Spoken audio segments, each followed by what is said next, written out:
मुख्यमंत्री फडणवीसांनी नगरविकास विभागाच्या अधिकाऱ्यांवर तीव्र नाराजी व्यक्त केली आहे।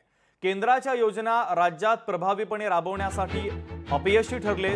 सह्याद्रीवर झालेल्या आढावा बैठकीमध्ये मुख्यमंत्र्यांनी नाराजी बोलून दाखवलेली आहे। एकनाथ शिंदेंच्या अखत्यारीत नगरविकास विभागाबाबतची नाराजी ही पाहायला मिळते। तर जेव्हा पंतप्रधान स्वतः आढावा घेतात तेव्हा मुख्यमंत्री म्हणून मी आणि नगरविकास म्हणून शिंदे आम्हाला तोंड द्यावं लागतं असं फडणवीसांनी म्हटलेलं आहे। तर अमृत 2.0 योजनेच्या अंतर्गत कल्याणकारी योजना राबवण्यात आलेल्या होत्या। तर प्रचंड विलंब झाला तर मुख्यमंत्री त्यामुळे आता नाराज झाल्याचं पाहायला मिळत आहे। नगर विकास खातं असेल इतरही खाती आहेत। महाराष्ट्र आज नंबर 1 ला आहे। महाराष्ट्रामध्ये उद्योग येत आहेत, इन्व्हेस्टमेंट येते आहे।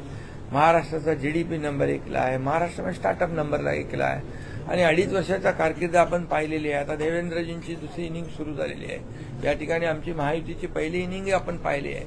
विकासाच्या मुद्द्यालाच आम्ही पुढे घेऊन गेलो। त्यामुळे या ठिकाणी महाराष्ट्राचा सर्वांगीण विकास कसा होईल या दृष्टीनेच आमची टीम विरोधी पक्षाच्या हातात काही मुद्दे नाहीत। विरोधी पक्षाला जनतेचं समर्थन नाही, मग काहीतरी मीडियासमोर बोललं पाहिजे म्हणून उसळ आणि कुसळ काढण्याचा प्रकार आहे।